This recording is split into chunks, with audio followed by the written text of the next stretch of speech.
வெற்றிவேல்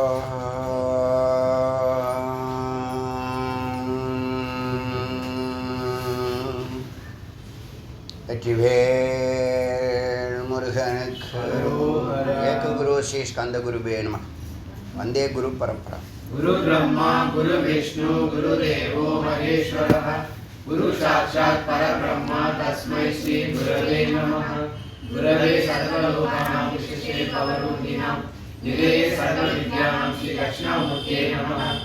ஓம் ஆப்யாயந்து மமாங்கானி வாக்ப்ராணசக்ஷுஷு ஸ்ரோத்ரம் தோ பலமிந்திராணி ச சர்வாணி சர்வம் பிரம்ம உபனிஷதம் மாஹம் பிரம்மம் நிராகுர்யாத் மாமா பிரம்மம் நிராகரோ அநிராகரணமஸ்து வா அநிராகரணமே அஸ்து ததாத்மானி ஜெகதேய உபனிஷத்சு தர்மாஸ்தே மயி சந்து தே மயி சந்து.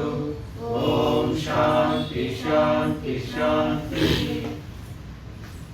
இன்னைக்கு மகோபனிஷத்தினுடைய 3வது மந்திரத்தை சிந்திக்கலாம்.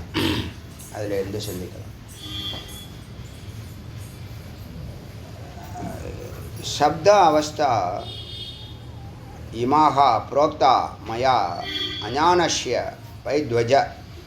ஏ துவஜ சொன்ன இல்லையா, துவஜ 2வது பிறப்பு. எப்போ 2வது பிறப்பு பிறக்கிறான்?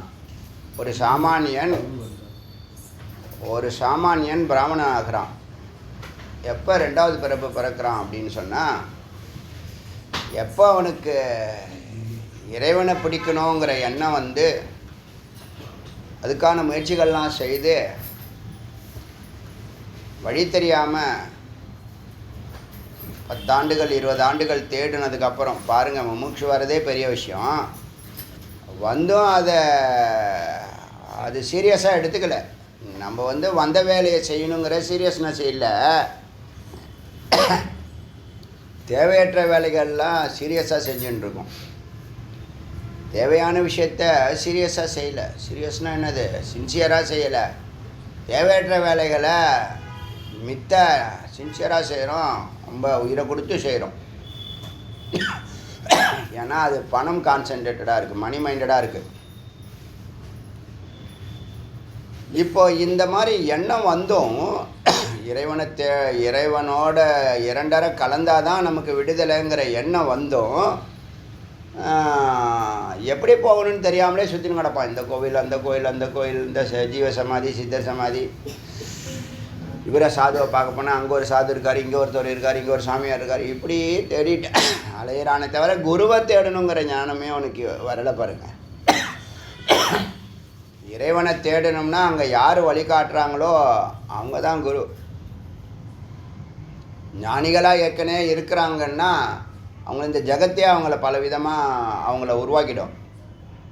ஞானம் இல்லை, இப்போ தான் ஞானத்தை தேடுறான்னா அவன் எத்தனை பேர்கிட்ட போய் அவன் ஞானத்தை எப்படி கேதர் பண்ணுவான்? பல பேர் சொல்கிறதையெல்லாம் கேட்டுக்கிட்டே இருந்தாலும் நல்லதில் நிற்கணுங்கிற ஒரு மனப்பான்மையோடு பல பேர் சொல்லக்கூடிய வார்த்தைகளை கேட்டுட்டு இருந்தாலும் சேமித்து வச்சுருந்தாலும் அது கனெக்ட் ஆகாது, ஒரு ஃபார்மில் இருக்காது. அவனால் ஒரு பூரணத்தை அவனால் அறிய முடியலை. அப்போ அந்த இடத்துல எல்லா புள்ளிகளையும், அவன் எத்தனை கோடி ஜென்மாவில் சேமித்து வச்ச எல்லா புள்ளிகளையும், ஞான புள்ளிகள் மந்திர புள்ளிகளாக இருக்கக்கூடிய எல்லா புள்ளிகளையும் குருவானவங்க வந்து கனெக்ட் பண்ணுவாங்க. இது மத்தியம அதிகாரி. அதமாதிகாரினா இப்போ தான் புள்ளியை குருவை தான் புள்ளியை வைப்பாங்க. உத்தமாதிகாரினா அவன் ஓரளவுக்கு ஸ்ட்ரக்சரில் இருப்பான். அவனுக்கு உயிர் கொடுக்கறது, அனுபூதியை கொடுக்கறது குரு. பல கேட்டகரியில் வேலை செய்கிறாங்க. அப்போ எப்போ ஒருத்தவன் இறைவனை அடையணும், அறியணும், துக்கமில்லாத வாழ்க்கை நடத்தணும், ஆனந்தமான வாழ்க்கை நடத்தணும், அமைதியான வாழ்க்கை நடத்தணும், இறைவனுடைய ஸ்வரூபம் ஆனந்தம் அமைதி அறிவுன்னு சொல்கிறாங்களே, அதை நாம் சுவைக்கணும், அதுக்குள்ளே நாம் உள்ளே நுழையணும் அப்படின்னு நினைக்கும்போது அந்த வழிமுறைகளை சொல்கிறவங்க தான் குரு. என்னை பொறுத்த வரைக்கும் பல பேரை தேடி அலையாமல் ஒருத்தவங்களை நன்றாக ஆராய்ந்து அவங்கள சரணாகதியாகி அவங்க பின்னாடி பயணத்தை, ஏன்னா நீ வாழ்கிறது 30 வருஷம்தான். நீ என்றைக்கு முமுட்சு வந்தாலும் அடுத்தாப்புல நீ எவ்வளோ நாள் வாழ போகிறங்கிற ஒரு கால்குலேஷன் இருக்குல்ல, அந்த கால்குலேஷன் படி பாருங்கள். நீங்கள் ஒன்றும் 7 வயசில் குருகிட்ட வரல, 15 வயசுலேயும் வரல, 35 வயசு 40 வயசுக்கு மேலே தான் இந்த அடி வாங்குகிறோம் உத வாங்குறோங்கிற சொரணையே வருது. அப்போ குருவை தேடி பிரார்த்தனை பண்ணி தான் ஆகணும், சங்கல்பம் பண்ணி தான் ஆகணும். எங்கே போயினா ஈஸ்வர சங்கல்பத்தை பண்ணி ஆகணும், ஈஸ்வர கிருப்பாவை வாங்கணும். அப்போ ஈஸ்வர கிருப்பா வந்த பிற்பாடு ஈஸ்வரனே உங்கள் இஷ்ட தெய்வமே குருவாக வருது, உங்களை அடிக்காமல் வலிக்காமல் உங்களை கைப்பிடிச்சே அழைச்சிட்டு போகுது. அந்த நிலையில் அவன் துவஜாகிறான், பிராமணனாகிறான். குருவை அங்கீகரிச்சிட்டாருன்னா நீங்கள் பிராமணர்கள் ஆகிறீர்கள். மந்திரம் சொல்லுது. அங்கே நீங்கள் 2வதாக பிறக்கிறீர்கள் பிரம்மஞானத்தை அறிவதனால். பிரம்மத்தை தேடுபவன், தேடியவன், தேடிக்கொண்டிருக்கிறவன், 3 பேருமே பிராமணன் அப்படின்னு ஒரு உபனிஷத் சொல்லியிருக்கு. உண்மையான பீக்கில் பியூர் அப்படின்னு முதல் நிலை. இதில் 4 கேட்டகரி விட வச்சுக்கலாம். ஆரம்ப நிலை, மத்திய நிலை, உயர்ந்த முடிவு நிலைன்னு கூட வச்சுக்கலாம். அப்படி பார்த்தா கூட கடைசியில் எப்போ ஒருத்தவன் அத்வைத அனுபூதியில் இருக்கானோ அவன் பூரண பிராமணன் ஆகிறான்னு நம்ம வேதம் அங்கீகரிக்குது. இது நீங்கள் தெரிஞ்சுக்கணும். அப்போ துவஜ்ஜிலேருந்து ஆரம்பித்து துவஜ்ஜு பிறந்ததுலேருந்து 2வது ஜென்மம் பிறந்ததுலேருந்து 2வது ஜென்மம் பூர்த்தி ஆகிறதுக்குள்ளே பிரம்மஞானத்தை நீ பூரணமாக அறிய வேண்டும். அதனால்தான் இந்த குமரன் வேதத்துக்கு பூரண பிரம்மஞான சுடர்னு முருகப்பெருமான் வச்சுருக்காருன்னு நினைக்கிறேன். எனக்கு அப்போல்லாம் அவ்வளோது ஆழமான வார்த்தைன்னு எனக்கு தெரியாது. அது இந்த வார்த்தை இவ்வளோது ஆழமான வார்த்தைன்னு தெரியவே தெரியாது. மிகச்சரியான வார்த்தை மிகச்சரியான இடத்துல வச்சுருக்கோம். அதான் அங்கே ஆச்சரியமான விஷயம்.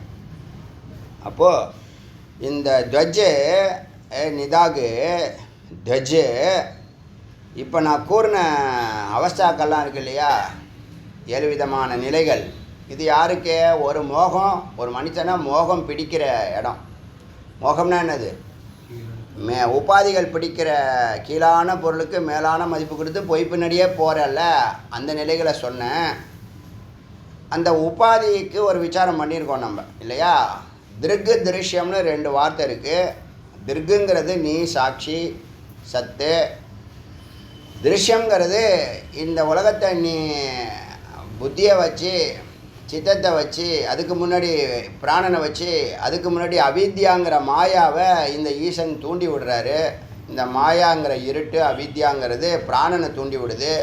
பிராணன் சித்தத்தை தூண்டி விடுது. சித்தம் அகங்காரத்தை தூண்டி விடுது.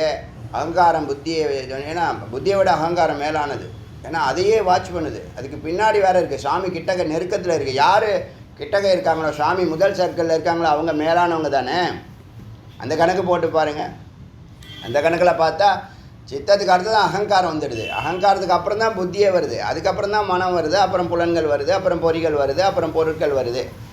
அப்புறம் ஜகத்தாகுது. இப்படி தானே. இப்போ நீங்கள் ஜகத்து, பொருட்கள், பொறிகள், புலன்கள், மனம், புத்தி வரைக்கும் நீங்கள் எல்லாமே திருஷ்யந்தான், எல்லாமே காட்சி தான். சித்தே காட்சி தான், சித்தே காட்சி தான். ஆனால் சத்து செயல்படாததுனால சித்தை வச்சு நம்ம என்ன பண்ணுறோம், சித்தை ஒரு பிரதானமாக வச்சுருக்கோம். அதனால தான் அதுக்கு பிரதானம்னு பேர் கொடுத்தாங்க. ஒரு கேட்டகரி குருமார்கள் இந்த பிரகிருத்தியை, இந்த பஞ்சபூதங்களை பிரதானம்னு சொல்லுவாங்க. ஏன்னா அதுதான் எல்லா வேலையும் செய்யுது, எல்லா வேலையும் செய்யுது. ஆனால் தண்ணி இஷ்டத்துக்கு அது செயல்படலை. அம்பாள் எல்லா வேலையும் செய்கிறா, ஈசனை கேட்டு செய்கிறா. புரியுதா? ஈசன் சங்கல்பத்தை தான் அம்பாள் வெளிப்படுத்துகிறா, அம்பாள் செயல்படுத்துகிறா. அது புரியுதா? இதே தத்துவம் தான் கணவன் மனைவி தத்துவம். 2 பேர் சேர்ந்துருந்தாலும் கூட, 2 பேர் சுதந்திரமாக இருந்தாலும் 2 பேர் என்னது, இன்டர் கனெக்டட். புரியுதா? புரியுதா இல்லையா?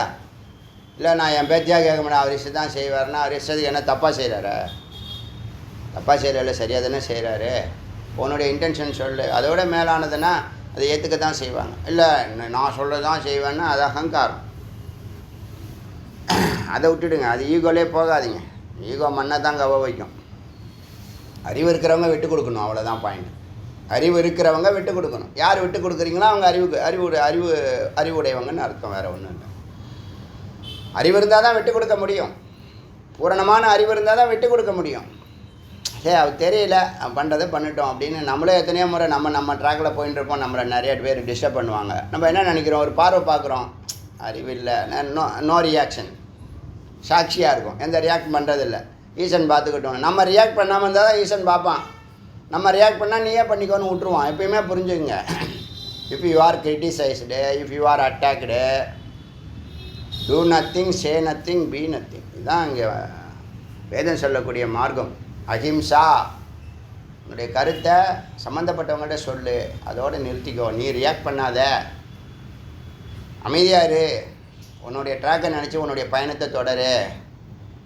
ஏன்னா ஈஸ்வர சங்கல்பத்தில் நீ போயின்னு இருக்க, அவன் ஈகோவில் ஆடின்னு இருக்கான், அவனுக்கு பதில் அவர் கொடுப்பாருன்னு வச்சிருக்கு கணக்கு. இது ஒரு பக்கம் இருந்துட்டு போட்டோம். இப்போது இந்த இடத்துல இவன் துவஜ்ஜுன்னு சொல்லி 7 அவஸ்தா பற்றி மோகம் எப்படி ஒரு மனுஷனை பிடிக்குதுன்னு சொன்னான் இல்லையா. இப்போ இந்த மாயா தான் ஜீவராசிகள் சுகதுக்கம் கொடுக்குது. 3 விதமான தமோகுணம், ரஜோகுணம், சத்துவகுணத்தில் ஒரு நாள் முழுவதும் இயக்குது 3 குணங்களில். அதுவும் இல்லாமல் பஞ்சபூதங்களுடைய பார்க்குற சக்தி, கேட்குற சக்தி, உடம்பு, எல்லா உடம்பும் அதுதான். அது அல்லாமல் அபவர்க்கம்னு ஒன்று சொன்னேன் இல்லையா. அந்த அபவர்க்கம்னா சம்ஸ்கிருதத்தில் ஹிந்தி வச்சு சொல்கிறேன். இப்போ ஒரு எழுத்து இருக்குன்னா 4 ப்ரொனன்சியேஷன் நம்ம பேசுகிறோம். ஆனால் நம்ம எழுதும்போது தமிழில் ஒரே எழுத்து தான் யூஸ் பண்ணுறோம். ஏற்கனவே இருந்திருக்கு 51 எழுத்து இருக்குன்னு நம்ம அருணகிரி எழுதியிருக்காரு. அருணகிரி 51 எழுத்தில் தான் இது எழுதியிருக்காரு, கந்தர் அனுபூதி எழுதியிருக்காரு. ஒவ்வொரு எழுத்துக்கு ஒரு இதுன்னு. ஆனால் அதுக்கப்புறம் இடையில ஏதோ மாறுபாடுகள் ஏற்பட்டிருக்கு, அதில் சீர்திருத்தம்னு சொல்லி பல வார்த்தைகளை சுருக்கியிருக்காங்க, கம்மி பண்ணியிருக்காங்க. இப்போ நீங்கள் பாவம் சொல்கிறதுக்கும் பாவம்னு சொல்கிறதுக்கும் எப்படி, பாவம் எப்படி தமிழில் எழுதுவீங்க? ஒரே பாவம்தான். ஆரம்பத்தில் பாட்டும் நானே பாவம் நானேங்கிற கருத்தை நான் பாட்டும் நானே பாவம் நானேன்னு படிப்பேன். என்ன அது இப்படி ஒரு அர்த்தம் வருது, தப்பாக இருக்கு அப்படின்னு ரொம்ப நாளே யோசனை பண்ணிருக்கேன். அப்புறமா தான் அது பா பா பா பா அப்படின்னு 4 ப்ரொனன்சியேஷன் இருக்குன்னு ஒன்றுக்கும் அர்த்தம் மாறும். இப்போ இந்த இடத்துல பாவர்க்கம் சொன்னால், காவர்க்கம்னு சொன்னால் க க க க ஞ ச ச ஜ ஜ ஞ ட ட ட ட ந த த த த ந ப ப ப ப ம. இந்த கடைசியில் பாவர்களை அது பிற காவர்க்கம், சாவர்க்கம், டாவர்க்கம், தாவர்க்கம்னு சொல்லுவாங்க. இந்த பாவர்க்கங்கிறது என்னன்னா பாய் ப ப ப அப்படின்னு சொன்னோம் இல்லையா. இந்த பாவர்க்கனா பானா பாப புண்ணியம், அப்புறம் பானா அதனுடைய பலன், பானா பந்தம், அப்புறம் பா அப்படின்னு சொன்னால் அதனால போகம், சுகதுக்க போகம், அப்புறம் மானா மரணம். இது இல்லாமல் பண்ணுறவ அப்பவர்க்கம், அதை அம்பாள் செய்கிறான். புரியுதா? பாவர்க்கத்தில் வரக்கூடிய இந்த 5 வேலையும் அம்பாள் நீக்கிறா. மரணத்தை நீக்கிறா, போகத்தை நீக்கிறா, பந்தத்தை நீக்கிறா, பலன்களை துக்கம் பலன்களை நீக்கிறா, பாவ புண்ணியத்தை நீக்கிறா. இது அதனால் அப்பவர்க்கம்ங்கிறத பொதுவாக முக்தின்னு சொல்லிடுவாங்க ஒரே வார்த்தையில். இப்போ முக்தி கொடுப்பதும் அம்பாள், கட்டுவதும் அம்பாள், அனுகிரகம் பண்ணுறதும் அம்பாள், இப்படி நம்ம பார்த்தோம். இப்போ நாம் யார்? நம்ம சாட்சி. நாம் என்ன பண்ணிட்டு இருக்கோம்னா இந்த செயலில் ஆக்ஷனில் இறங்கிடுறோம் அறியாமையினால். நம்ம உற்று பார்க்குறதோடு நிறுத்திக்கணும். அதை நம்ம உற்று அது ரொம்ப இன்வால்வ் ஆனோம்னா அது என்ன ஆகிடும், அதில் செயல்பட ஆரம்பிச்சிடுறோம். அப்போ நீங்கள் புத்தி வரைக்கும் நீங்கள் என்ன பண்ணணும், புத்தியோடு நிறுத்திக்கணும். அது வரைக்கும் திருஷ்யந்தான், எல்லாமே திருஷ்யந்தான், நீங்கள் எல்லாருமே திருஷ்யந்தான். காட்சி நீங்கள்லாம் தோன்றுவீங்க, நிற்பீங்க, மறைவீங்க. இது மாதிரி எத்தனையோ பிரச்சனைகள் வந்துச்சு, நின்றுச்சு, போயிடுச்சு. 30 ஆண்டுகளில் 30 பிரச்சனை, 30 பிரதான பிரச்சனைகளாக வந்திருக்கு, போயிருக்கு, நின்று இருக்கு, போயிருக்கு. யாரும் சும்மா ஈஸியாக கடந்து வரதில்லை. அறிவு இருக்கிறதுனால விசாராத் முக்தி.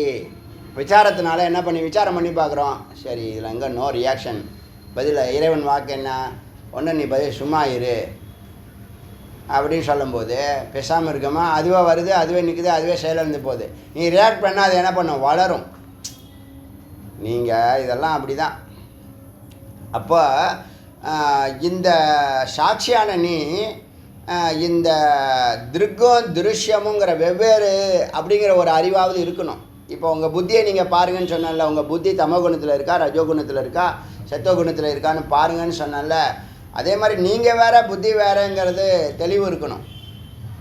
ஏன்னா புத்தியும் ஜடந்தான், அகங்காரமும் ஜடந்தான், மனமும் ஜடந்தான், சித்தமும் ஜடந்தான், பிராணனும் ஜடந்தான். இது எல்லாத்தையும் இயக்கிற ஒன்று இருக்குது, அதுதான் சித்து. அதுக்கு ஆதாரமாக இருக்கிறது சத்து. நீ சித்த ஸ்வரூபம், அறிவு ஸ்வரூபம். மேன்மையான அறிவு இருந்தால் அங்கே நீ செயலே படமாட்ட. ஏன்னா ஞானம் இருந்தால் செயல் இருக்காது. இப்போ சத்துவகுணத்துக்கு ரஜோகுணத்துக்கு என்னன்னா, ரஜோகுணம் எப்போதும் சத்துவகுணத்தை அட்டாக் பண்ண சொன்னல, தமோகுணமோ ரஜோகுணமோ தொடர்ந்து எண்ணங்களை என்ன பண்ணும், உள்ளே இருந்தும் கொடுக்கும் வெளியிலேருந்தும் கொடுக்கும். உள்ளேருந்து சித்தத்துலேருந்து வரக்கூடிய எண்ணங்களையும் இந்த சத்துவகுணத்தோட வச்சு அட்டாக் பண்ணும். புறத்தில் பார்க்குறது கேட்குறத வச்சும் இந்த சத்துவகுணத்தை அட்டாக் பண்ணும். இதை எப்படி நிறுத்துறதுன்னு இப்போ சொல்கிறேன். இது ஒரு பக்கம் இருக்கட்டும். இப்போ இந்த மாயையானது 3 விதமான குணங்களை வச்சு இயக்குதா. அதில் அறிவுபூர்வமாக நாம் தப்பிச்சுக்கணும், ப்ரொடெக்ட் பண்ணிக்கணும். இப்போ அதுக்கு உதாரணம் ஆச்சாரியர் என்ன சொல்கிறாருன்னா, உங்கள் கால் இருக்குது, மென்மையான கால், நீங்கள் ரோட்டில் நடந்து போகிறீங்க, ரோட்டில் முள் இருக்குது, கிளாஸ் கிடக்குது. அப்போ நீங்கள் என்ன பண்ணணும், செப்பல் போட்டுக்கணும். இது சாதாரண சிம்பிள் அறிவு தானே. அது மாதிரி சத்வகுணத்தை அட்டாக் பண்ணக்கூடியது யார், தமோகுணமோ ரஜோகுணமோ. தமோகுணம் மோஸ்ட்லி ஸ்லோவாக இருக்கும், அதை பற்றி கூட கவலைப்பட வேண்டாம். ரஜோகுணம் தான் தொடர்ந்து உங்களுக்கு துன்பத்தை கொடுக்குது. ஏன்னு கேட்டால் நீங்களும் இந்த திருக்கோ திருஷ்யமோ யோகோ சம்யோக திருக்கோ திருஷ்யமோ நன்றாக பின்னி பிணைஞ்சு நிற்கிறீங்க. உபாதியும் மெய்ப்பொருளும் பொய்ப்பொருளும் ஒட்டிக்கிட்டு இருக்குது. இந்த ஒட்டுறது தான் பற்றுறதுன்னு அர்த்தம். பற்றுறதுன்னா பிடிச்சிக்கிச்சுன்னு சொல்லணும், பற்ற வைக்கிறதுன்னு சொல்கிறோம்ல. பற்ற வைக்கிறதுன்னா என்னது, பிடிச்சிக்குதா? நீங்கள் இது பிடிக்கும் அது பிடிக்கும்னு எதெல்லாம் நீங்கள் பிடிக்கும்னு சொல்லிங்கன்னா எதையோ போய் பிடிக்கிறீங்கன்னு அர்த்தம். உங்களுக்கு சனியம் பிடிக்குதுன்னு அர்த்தம். நீங்கள் தான் பற்றுறீங்க. இந்த பற்றுறது எதனாலன்னா அது சுகம் தரும், இது சுகம் தரும்னு. அது சுகமும் தரும், துக்கமும் தரும், நேரத்தையும் வீணாடிக்கும். உங்களை சுகதுக்கம் கொடுக்கறதெல்லாம் மேலே உயர்த்தி நிறுத்துது. அவங்கள ஒரு உயர்வான நிலையில் விட்டுட்டு போதா, பள்ளத்தில் தள்ளிட்டு போகும். முடிஞ்சால் பள்ளத்தில் தள்ளிட்டு போகும். மேலே ஒரு நாளும் இது கூட போனால் நான் மேலே உயர்ந்துட்டேன்னு சொல்ல முடியாது. நீ நிச்சயமாக தோக்கிறதுக்கு வாய்ப்பு இருக்குது. இதுதான் இயற்கை. ஒரு பக்கம் இருந்துட்டு போட்டோம். இப்போ நீ சன்யோகமாக இருக்க. எதோடனா சத்தோடு இருக்கிறதுக்கு அகத்தில் நீ ஒட்டி இருக்கிறதுக்கு புறத்தில் ஒட்டி இருக்கிற. புத்தியிலையும் சித்தத்துலேயும் அகங்காரத்துலேயும் பிராணன்லையும் ஒட்டி இருக்கிற. எதோட இருக்கணும், சத்தோடு இருக்கணும். புறத்தை பார்க்கவே கூடாது, அகத்தை தான் பார்க்கணும். அகத்தை பார்க்குறது ஞானம், அது புத்தி, அதுதான் சத்துவகுணம். இப்போ இதை கீழே இறக்குறது யாருன்னு கேட்டால் இந்த மனம்தான் இறக்குது. இந்த மனம்தான் அதை கீழே இறக்குது. கீழே வா, நாசமாக போ, வெளியில் போன்னு போர் அடிக்குதுன்னா சொல்கிறதுலாம் யார்? அதுக்கு வேலை இல்லைன்னா அப்படி தாங்க சொல்லும். வேலை வெட்டி அதுக்கு இல்லைன்னு சொன்னால் அது வெளியில் போகணும்னு சொல்லும், ஊரை சுற்றணும்னு சொல்லும். இப்போ வெளியில் போகாமல் நிறுத்துறதுக்கு ஒரு பாயிண்ட்டு சொல்லியிருக்கேன், ஞாபகம் இருக்கா? எண்ணங்கள் வெளியில் போகாமல் இருக்கிறதுக்கு, பொறிப்புலன்கள் வெளில போகாமல் இருக்கிறதுக்கு, மனம் புத்தியெலாம் வெளில போகாமல் இருக்கிறதுக்கு ஒன்று சொன்னேன். என்னது அது? நல்ல முமுட்சுவாக இருந்தால் இது மறக்காமல் இருந்திருப்பீங்க. பிராணாயாமம் பண்ணால் ஓடுற மனதை நிறுத்தும். புரியுதா?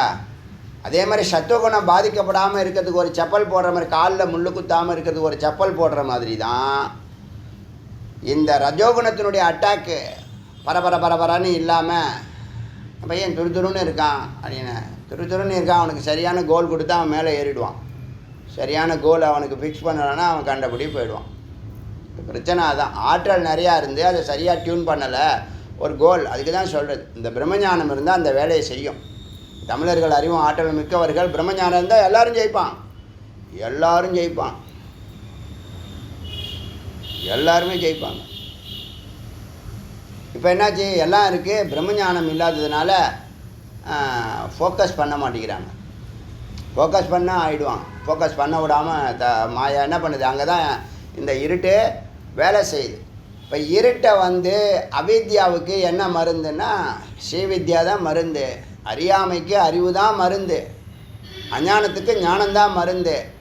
இப்போ இந்த சத்துவகுணத்தை அட்டாக் பண்ணக்கூடிய ரஜோகுணம் இருக்குல்ல, தமோ குணமும் ரஜோகுணமும் சேர்ந்துக்கிட்டு தான் சத்துவகுணத்தை அட்டாக் பண்ணுது. அப்போ வெளியிலேருந்து அந்த ரஜோகுணத்துக்குலேருந்து வரக்கூடிய தாக்குதலை நிறுத்துறதுக்கும் வழி இருக்கான்னா வழி இருக்குது. எந்த பாதிப்பும் உங்களால் இல்லாமல் பாதுகாத்துக்கணும் நீங்கள். அதுக்கு வழி இருக்கான்னா வழி இருக்குது. அதுதான் சித்த விருத்தி நிரோதக யோக. இந்த எண்ணங்களை நிறுத்துறது, ரஜோகுணத்தினுடைய எண்ணங்கள் சத்துவகுணத்தில் பாதிக்காமல் நிறுத்துறது யோகம். யோகம்னா என்னது, புறத்தை பார்க்காம அகத்தை பாரு, வேத விசாரம் பண்ணு, சிரவணம் பண்ணு, சுவாமியை கும்பிடு, இறைவனோடு இணைந்துரு, வெளியில் வராத, குருவோட பயணம் செய்ய, சாஸ்திரங்களை சிரவணம் பண்ணு, சத்துவகுணத்தை டெவலப் பண்ணிக்கோ. ஏன்னா ஞானம் இருந்தால் அங்கே கர்மா இருக்காது. இப்போ ஞானம் இல்லாதனா நீ கர்மா பண்ணிட்டு கிடக்கிற, அது புரியுதா? எப்போ பார்த்தாலும் கர்மான்னு கமிட்மெண்ட்டுன்னு சொல்கிறல்ல.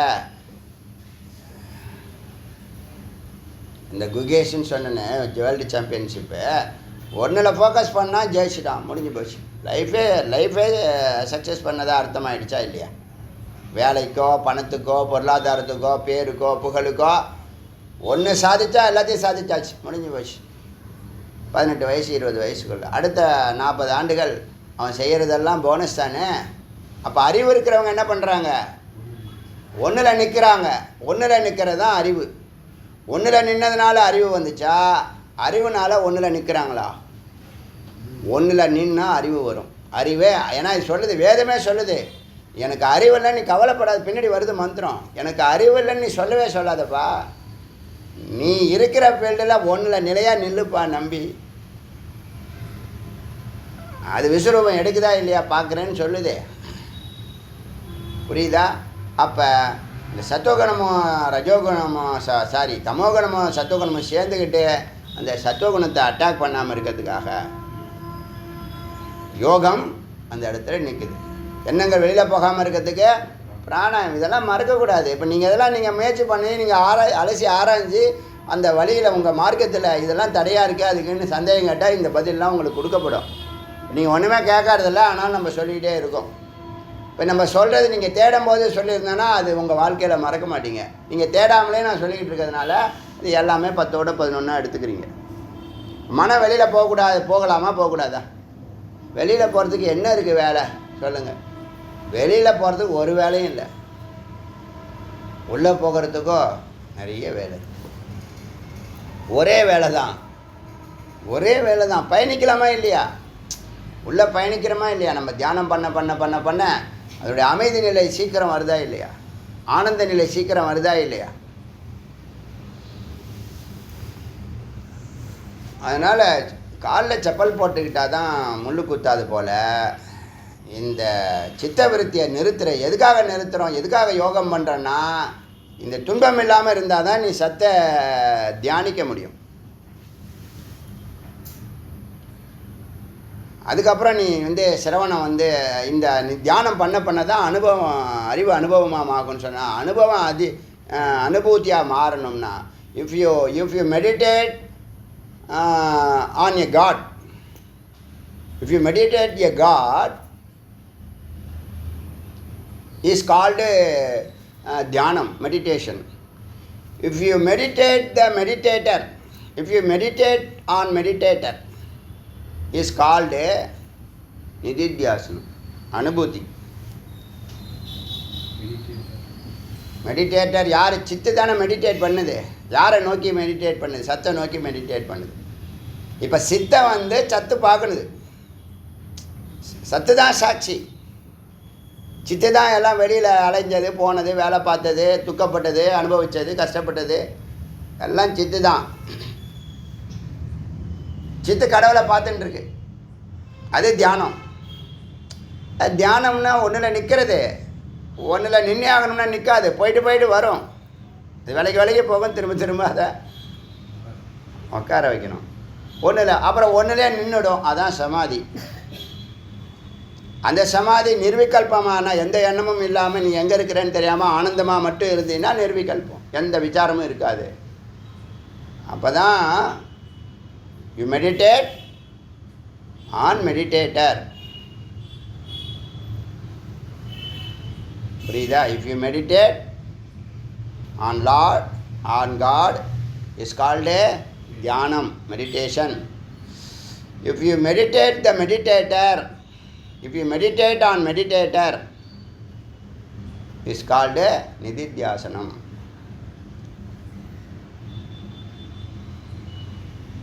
புரியுதா? இப்போ என்னாச்சுன்னு கேட்டால் இந்த மாயையோட தொடர்பில் நீ இருக்காத, மித்யாவுடைய தொடர்பில் இருக்காத, அதை ஒரு திருஷ்யமாகவே பாரு. ஒன்றை தவிர பாக்கி எல்லாமே திருஷ்யந்தான். ஈவன் புத்தி வரைக்கும் திருஷ்யந்தான். நீ பொருளையோ போகத்தையோ ஜகத்தையோ மற்ற மனுஷாலையோ பார்த்து பாதிக்கப்படாத. நீ ஒன்றில் இரு. அது வேற நீ வேறங்கிற அறிவு இருக்கு. அறிவோடு அதை பாரு. அது பேர் தான் விவேகம். பகுத்து அறிஞ்சு பார்க்குறோம் இல்லையா? எது மெய்ப்பொருள் எது பொய்ப்பொருள்னு. அரிசியும் கல்லும் கலந்துருக்கு. அப்படியே கல்லெல்லாம் ஒதுக்குறோம், அரிசி மட்டும் நகர்த்துறோம்ல. அது மாதிரி விவேகம்தான் என்னது? இந்த இல்லைன்னா நீ என்னவாகிறேன்னா, நீ நான்கிற ஆத்மாவானது உபாதியோடு சேர்ந்துக்கிட்டு நான் மனம், நான் புத்தி, நான் அகங்காரம், நான் சஜோகுணம், நான் ரஜோகுணம், நான் தமோகுணங்கிற இந்த சத்தோகுணத்தையும் கடந்தீங்கன்னா நீயாக இருக்கிறாய். ஏஷ உத்தாலகர் யார்? ஆருணி உத்தாலகர், ஸ்வேதகேது. ஏஷோ ஆத்மீயம் இதம் சர்வம். ச சத்யக ச ஆத்மா ச சத்யக தத் ஆத்மா தத்துவமசி. உபதேசம் யார் உபதேசம் பண்ணுறது? அப்பா குரு. யார்? உத்தாலகர், ஆருணி உத்தாலகர். உலக புகழ்பெற்ற வார்த்தைங்க இது தத்துவமசி. பிரம்மத்தை தேடுற எல்லாருக்கும் இந்த வார்த்தை ஒரு சும சொப்பனம்.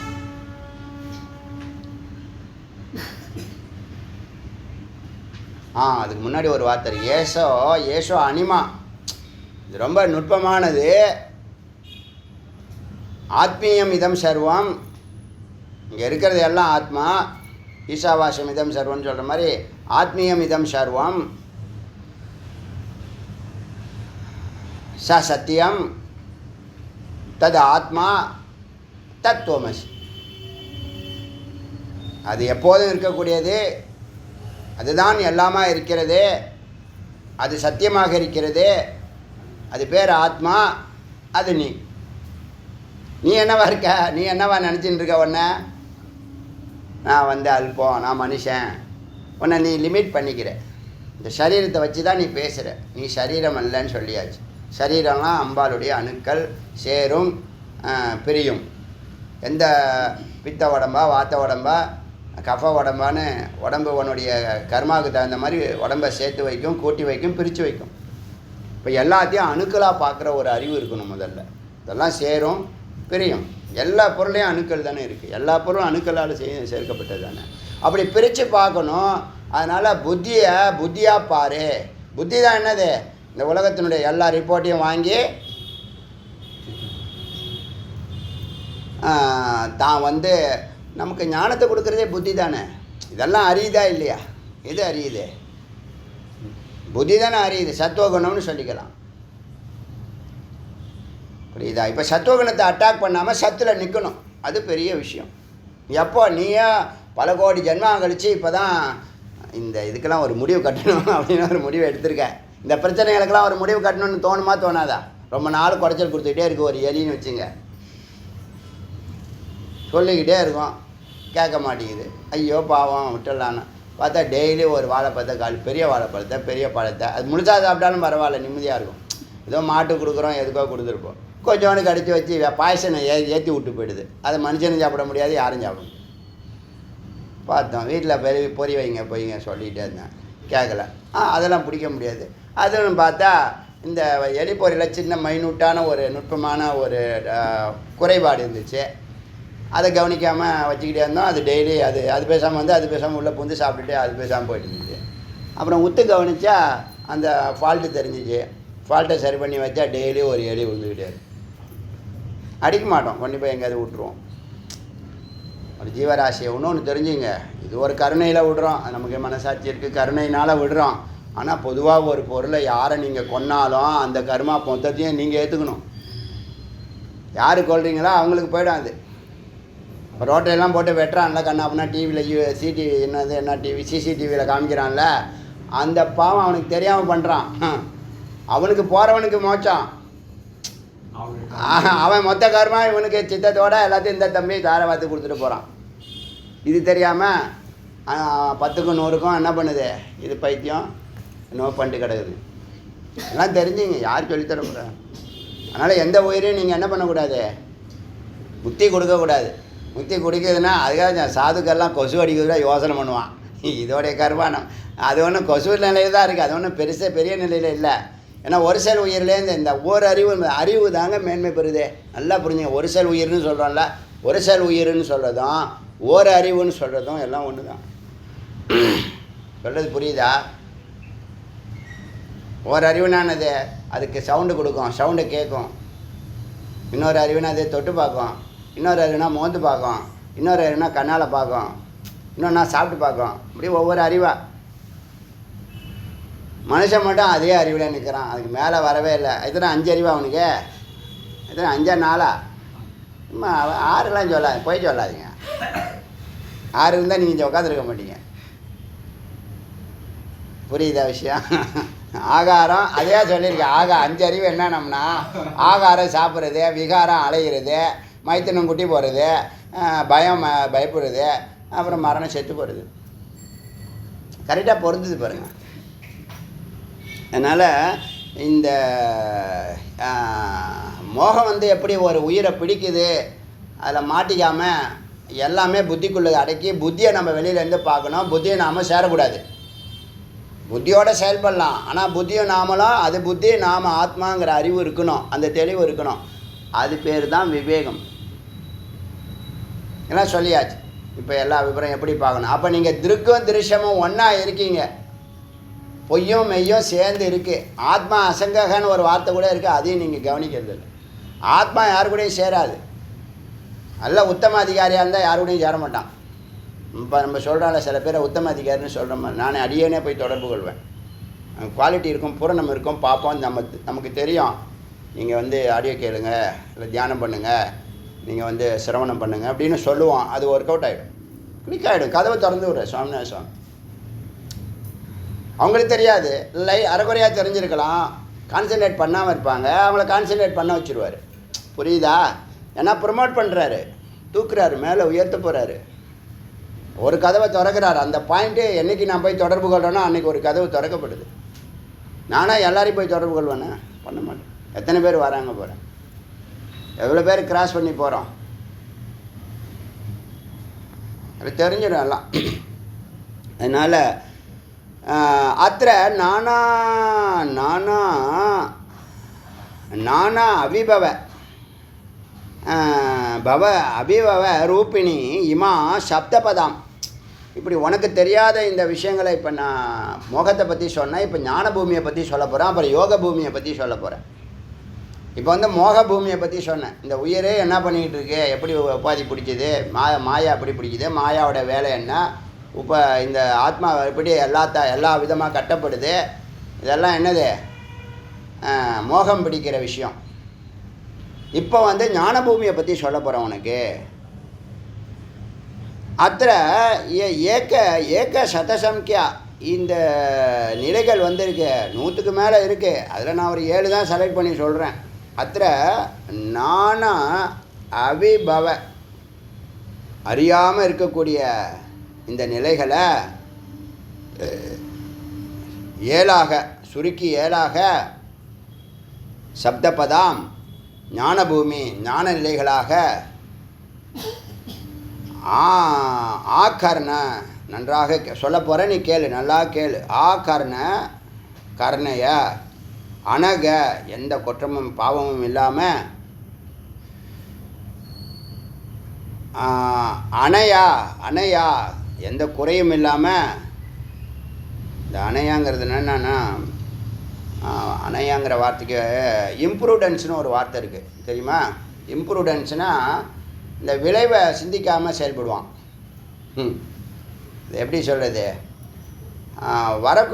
வருவதே உணராமைன்னு தமிழில் அருமையாக சொல்கிறாங்க அந்த வார்த்தையை.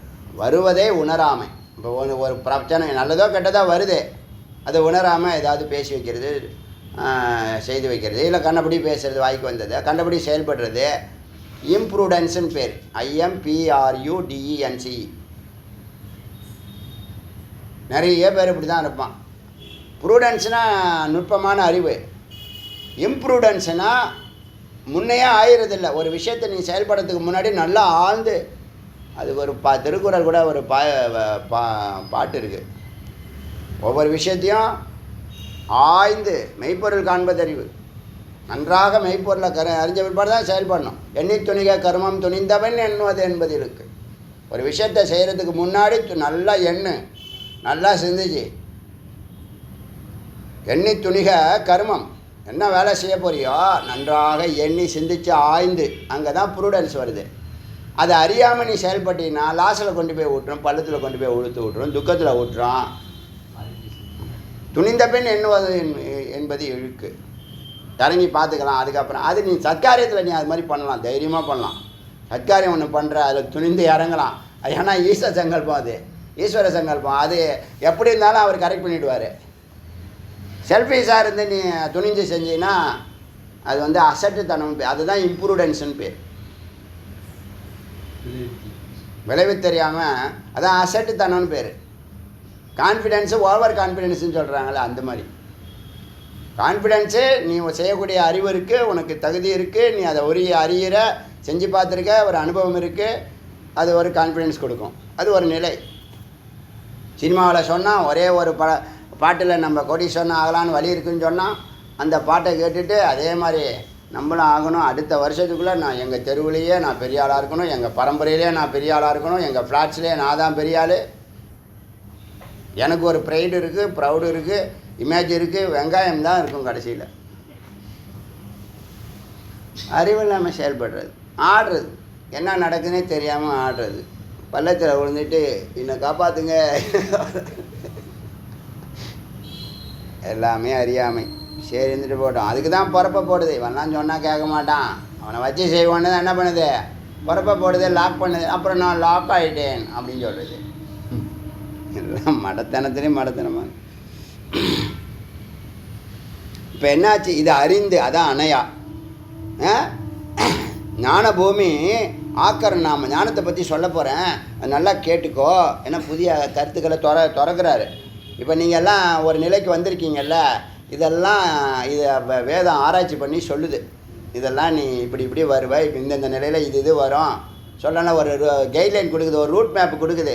எங்கே சத்திரம் இருக்கும், எங்கே குளிக்க போகிற, எங்கே தங்க போகிற, எங்கே சாப்பிட போகிற, எங்கே பயணிக்க போகிற, எங்கே தண்ணீர் கிடைக்கும், எங்கே இளநீர் கிடைக்கும், எங்கே தண்ணியோ கிடைக்காது, எங்கே காலோட நடந்து போகணும், எங்கே சைக்கிள், எல்லாத்தையும் சொல்லுது. என்ன சொல்லுதுன்னா, இப்படி ஞானபூமி சப்தபதாம் ஞானபூமி ஆக்கரணைய நன்றாக கேட்டு, அனக குற்றமில்லாமல் பாவமற்று கேட்டு, ஆனையா வருவதை வரப்போருவதை நன்றாக உணர்ந்து ஞாத்தையா நன்றாக அறிந்து, பூயோ மோகபங்கே நிமஞ்சதி மறுபடியும் மோகத்தில் சிக்காமல் அருமையாக நீ மேலே ஏறுவாய். அப்படின்னு விவரத்தை இப்போ சொல்ல போகிறார்.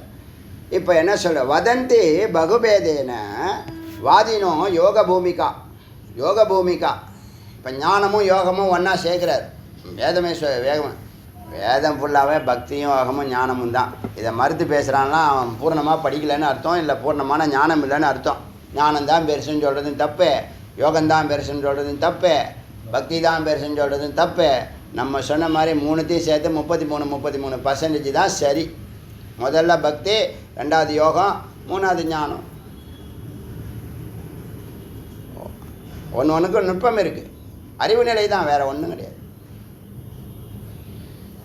அதனால் மூணுமே வேணும். அதை தான் நம்ம டே ஒன்னே மகாயோகம்னு சொன்னோமா இல்லையா?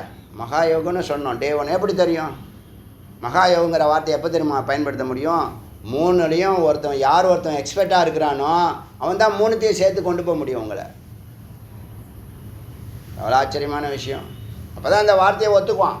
இல்லைன்னா ஞான யோகம் போதுன்னு சொல்லிவிடுவான், யோகத்திலே நான் நிற்கிறேன்னு சொல்லிவிடுவான். எல்லாத்துக்கும் ஒரு கெப்பாசிட்டி இருக்குங்க. எந்த வாகனத்தில் நீங்கள் பயணித்தாலும் இதெல்லாம் மீடியா தான், இதெல்லாம் வாகனம் தான். நல்லா புரிஞ்சுங்க, இதெல்லாம் வாகனம். வாகனத்தையே பிடிச்சி வச்சுக்கிட்டு இதுதான் மெய்ப்பொருள்னு சொல்லக்கூடாது. கொள்கை ஒரு வாகனம், நம்பிக்கை ஒரு வாகனம், அதில் ஏறி உட்காரு. சத்வங்கம் ஒரு வாகனம். சத்சங்கமே இறைவன் இல்லை, சத்சங்கம் அதுக்கு தான் சத்து தங்கம்னு சொன்னாங்க. இந்த சாந்தோக்கிய உபநிஷத்து தான் சத்துனே டைரெக்டாக வார்த்தையை பயன்படுத்தும். சத்தோடு நீ சேரணும், சத்துலேருந்து எல்லாம் வெளில வந்திருக்கு, சத்து தான் முதல்ல இங்கே இருந்துச்சு. அரிய அரிய வாக்கியங்கள் இது, வார்த்தைகள் இது. சத்துங்கிற வார்த்தை மிக மிக உன்னதமான வார்த்தை. ஆனந்தம், இருப்பு, அமைதி, அறிவு மூணு சேர்ந்தது தான் சத்து. இப்போ நான் சொல்ல போகிறேன், வதந்தி பகுபேதேன வாதினோ யோக பூமிகா. யோக பூமிகா இப்போ யோகத்தை இணைக்க போகிறாங்க. நீங்கள் சுவாமியோட உங்களை இணைக்க போகிறாரு, அதான் யோகம். உங்களுக்கு ஞானம் வரப்போது இறுதி. மீடியா ஞானம்தான். அதை நீங்கள் பயன்படுத்தி தொடர்ந்து கேட்டுட்டு அது பேர் யோகம். அதில் தொடர்றீங்கன்னா அது பேர் யோகம். உங்களுக்கு குறிக்கோள் இருந்தால் நீங்கள் பயணிக்கிறீங்க, நடந்துக்கிட்டே இருக்கீங்கன்னா அது பேர் யோகம். எது வாங்கணும்? ஞானம்தான் வாங்கணும். அப்போ என்னாச்சு, யோக பூமிகா பற்றி சொல்கிறேன். இப்போ ஞான பூமிகான்னு சொன்னாலும் யோக பூமிகான்னு ஒன்று தான் இந்த இடத்துல. ஏன் முதல்ல கனெக்ட் ஆகுறோம். மம துவம் அபிமதா நூனாமிம. நான் இந்த பலவிதமான வழிமுறைகள்லாம் சொல்லியிருக்காங்க யோகிகள். நான் அதில் உனக்கு ரொம்ப பிரமாணமாக உறுதியாக இதெல்லாம் செய்ப்பா சொல்லலாம். இப்போ இத்தனை கோடி புத்தகங்கள் இருக்குது, பிரம்மத்தை அடையிறதுக்கு குறைஞ்சபட்சம் 1 கோடி புத்தகங்கள் இருக்குதுன்னு சொன்னேன்னா அது எல்லாத்தையும் ஒருத்தவங்க சார கர்ப்பிதமாக படித்து அமிர்தமாக தான் ஹிருதயத்தில் வச்சு அவங்க தான் குரு சொன்னோமா. இப்போ நீ அவங்கள தொடர்பு கொண்டு அவங்க பேச்சை நீ வேத வாக்காக எடுத்துட்டாலே சாதாரண வார்த்தை கூட உனக்கு பெரிய அரிய பலனை கொடுக்கும். அதோட உன்னுடைய லட்சியத்தை சித்தி பண்ணும் இல்லையா? அப்போ நமக்கு இத்தனை கோடி புத்தகங்களை குரு இல்லாமல் படிக்க முடியுமானா படிக்க முடியாது. எந்த புக்கை படிக்கிறது, எப்படி படிக்கிறது, முதல்ல எதை படிக்கிறது, ரெண்டாவது எதை படிக்கிறது தெரியாதப்பா. நான் எல்லாத்தையும் படிச்சுட்டு வரேன்னா உனக்கு ஆயுள் இல்லைப்பா, 30 ஆண்டுகள் தான்ப்பா இருக்குது. அப்போ இந்த ஜென்மாவில் எல்லாத்தையும் நீ புக்கு லிஸ்ட் எடுக்கிறதுக்கு ஜென்மா போயிடும். புரியுதா? நாங்கள் டாக்டரேட்டில் என்ன பண்ணுவோன்னா எல்லோரும் பொதுவாக பண்ணுவாங்கன்னா ஒரு கான்செப்டில் அவங்க டைட்டில் செலக்ட் பண்ணுவாங்க. அந்த கான்செப்டை நோக்கிய புத்தகங்கள் எங்கெங்கே இருக்குது, எதெல்லாம் சர்டிஃபைடு ஆத்தென்டிக்கு, அதெல்லாம் செலக்ட் பண்ணுறதுக்கே 2 வருஷம் ஆகிடும். எதெல்லாம் நீ படிக்கணும்னு, ஏன்னா நீ அதெல்லாம் கரெக்டாக முடிவெடுத்தால் தான் நீ கரெக்டாக அடுத்த 3 ஆண்டுகள் சரியாக அதை அனலைஸ் பண்ணி ரொம்ப சுருக்கமாக கொடுக்கணும், ரத்தன சுருக்கமாக அமிர்தமாக கொடுக்கணும். நீ சொல்லக்கூடிய கருத்தை நீ படித்ததோ 1000 புத்தகம் படிச்சிருப்ப. கண்டிப்பாக 1000 ஒரு டாக்டரேட்டுக்கு ஒரு 1000 புத்தகம் 2000 புத்தகம் 3000 புத்தகம் படிச்சிருவாங்க. படிக்கிறது தானே வேலையை, அதான் எல்லாம் ஆழ்ந்து அனுபவித்து படிப்பாங்க. அது படித்த பிரயோஜனம் இல்லை. அது எல்லாத்தையும் சாரமாக கொட்டேஷன் எடுத்து ஒன்றுக்கு ஒன்று கனெக்ட் பண்ணி. இப்போ நான் சொல்கிறேன் இல்லையா, 10,000 மந்திரத்தை 1000 மந்திரமாக மாத்திரம் என்ன அர்த்தம் அதுக்கு? அந்த 10,000 மந்திரத்தினுடைய சாரம் நமக்குள்ளே இருக்குது, அடியனுக்குள்ளே இருக்குது, அமிர்தமாக இருக்குது. எப்படி கொடுத்தா ரொம்ப எளிமையாக உங்களை தொடர்பு கொள்ள முடியும்? உங்கள் கண்ணு திறக்கும், எல்லா கண்ணையும் திறக்கணும். எத்தனை கண்ணு இறைவன் நமக்கு படைச்சிருக்கானோ எல்லா கண்ணையும் திறக்கணும். அதனால் இப்போ நிறைய புத்தகங்கள் இருக்குது, நான் அதை சொல்லலை, உனக்கு செலக்டிவாக நான் 7 பாயிண்ட் சொல்கிறேன். அது வந்து நூனமிமா ரொம்ப உறுதியானவை, சுபப்பிரதா உனக்கு பெரிய நன்மைகளை செய்யும். நல்லா கேட்டுக்கோ, என்னுடைய கருத்தை இதை எடுத்துக்கோ, நான் இப்படி கருதுகிறேன். அபிமதா மம அபிமதா, என்னுடைய அபிமத்து என்னுடைய கருத்து உனக்கு உறுதியாக சொல்கிறேன். உனக்கு அது நல்லது கொடுக்க போகுது. அது யோகத்தினுடைய யோக பூமியை சொல்ல போகிறேன். அவபோதம் விதுர்ஜனக, இதை தான் நீ இதை அறிஞ்சினா இதை தான் போதம் ஞானம் அப்படின்னு ஞானிகள் கூறுகிறார்கள்.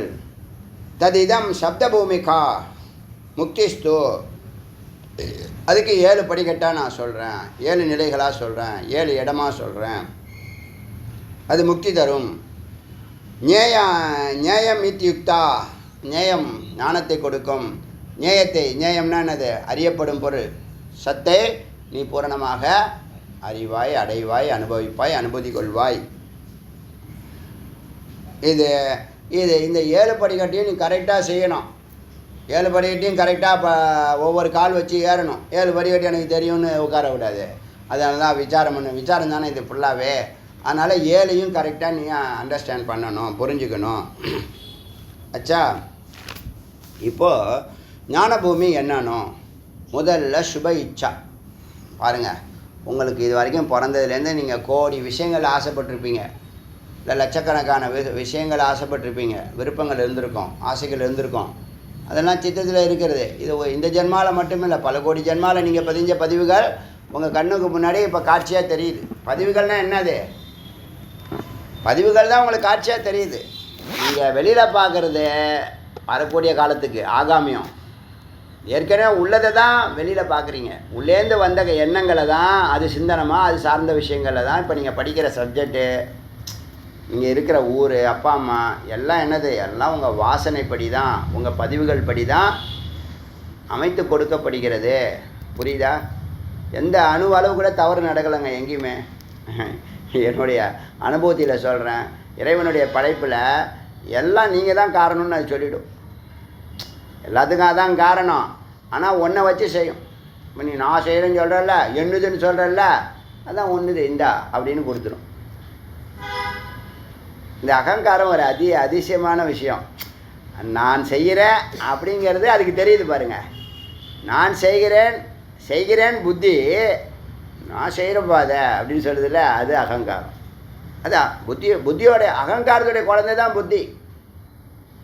நீங்கள் அதுமாதிரி ரிவர்ஸில் வந்து பார்த்தீங்கன்னா சொன்னல, சித்தம் அகங்காரம், ஆமாம், அதுக்கப்புறம் தான் புத்தி, அதுக்கப்புறம் தான் மனம். வெளியிலேருந்து போனால் மனம், அப்புறம் புத்தி, அப்புறம் அகங்காரம், அப்புறம் சித்தம். நேற்றே சொல்லிட்டேன். ரொம்ப நாள் இந்த குழப்பம் இருந்திருக்கலாம் அவங்களுக்கு, அது சரி பண்ணணும். எல்லாத்தையும் சரி பண்ணுவேன். இந்த கனெக்ஷன் செகண்ட் ரவுண்டில் எல்லாத்தையும் கனெக்ட் பண்ணிவிடுவேன். பூர்ணமாக ஒவ்வொரு ஸ்டெப்பும் தெளிவாக தெரியும். பாதாதி கேசம், காலிலேருந்து தலை வரைக்கும் பூரணமான அந்த அறிவு வந்துடும், ஞானம் வந்துடும், அனுபவம் வந்துடும். இப்போது முதல் வார்த்தை சுப இச்சா. எத்தனையோ ஆசைகள் இருந்துச்சு, கோடி ஆசைகள் இருந்துச்சு. ஆனால் அத்தனை ஆசையும் அது சுப இச்சான்னு சொல்லலை. ஒரே ஒரு ஆசையை தான் சுப இச்சானுங்கிற வார்த்தையை பயன்படுத்து. மறக்காது, சுப இச்சா எழுதிங்க, வார்த்தை எழுதுங்க, மந்திர வார்த்தை. இது உங்களுக்கு குறைஞ்சபட்சம் 1 கோடி ஜென்மாவுக்கு அப்புறமா, குறைஞ்சபட்சம் சொல்கிறேன், குறைஞ்சபட்சம் 1 கோடி ஜென்மாவுக்கு அப்புறமா இந்த ஆசை பிறக்கிறது. அந்த ஆசை என்னன்னா, இறைநிலையால் இறை சொரூபத்தில் 2 கலந்து நிற்கணும். ஆனந்தி, துரியன், பிரம்மம், பரம்பொருள், சிவபரம்பொருள் அப்படின்னு நிற்கணும். அப்போ முதல்ல உங்களுக்கு வர வேண்டியது சுப இச்சா. வந்துச்சா? வந்ததுனால தான் இங்கே உட்காந்துருக்கு.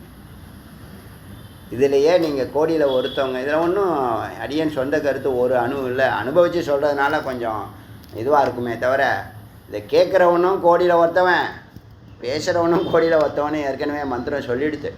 நம்ம சிந்திக்காததை எல்லாத்தையும் அது சிந்தித்து வச்சுருக்கு. சுவாமி இந்த இருட்டு உலகத்தில் இந்த ஜீவராசிகளை காப்பாற்றணுங்கிறதுக்காக தான் இந்த வேதத்தை படைத்து வச்சுருக்கார். அது தேடி எடுத்துக்கிறதுக்குலாம் என்ன உனக்கு குழப்பம்னு கேட்குறேன். குழப்பத்துக்கு ஏதோ ஒரு வார்த்தை இருக்கு, என்னமோ ஒரு வார்த்தை கேள்விப்பட்டேன். சரி இருக்கட்டும், அது வரட்டும், ஞாபகம் சொல்ல.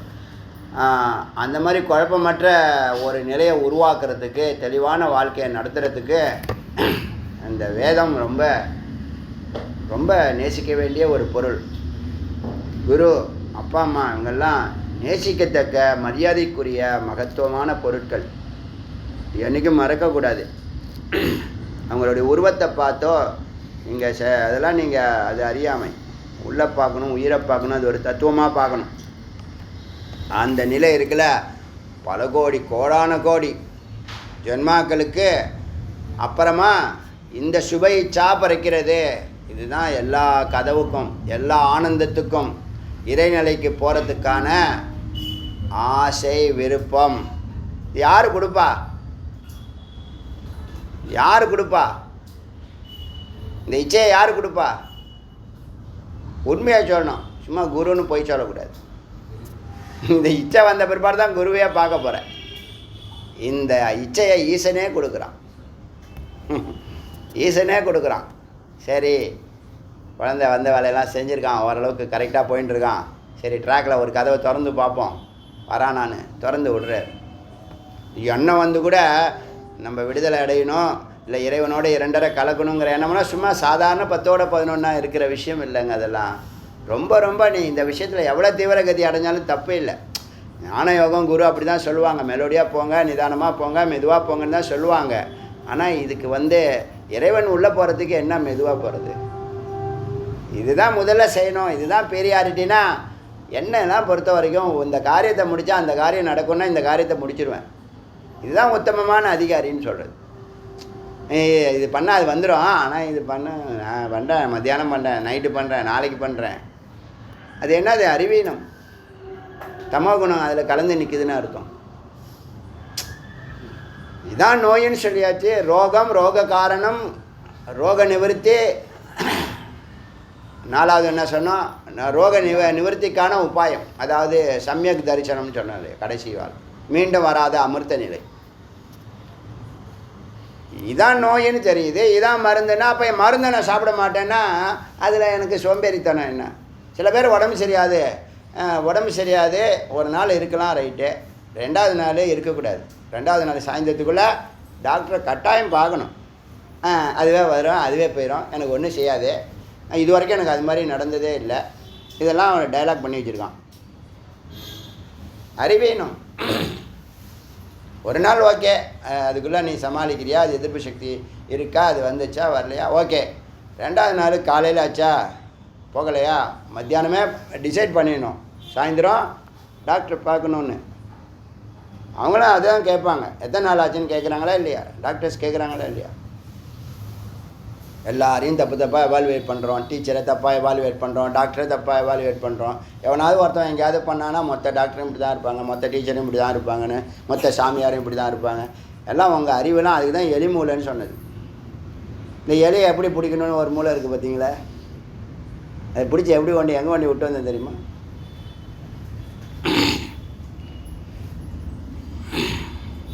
முதல் பாயிண்ட்டு சுப இச்சா, ஈஸ்வரனுடைய கிருப்பையினால, அதான் ஈஸ்வர கிருப்பா.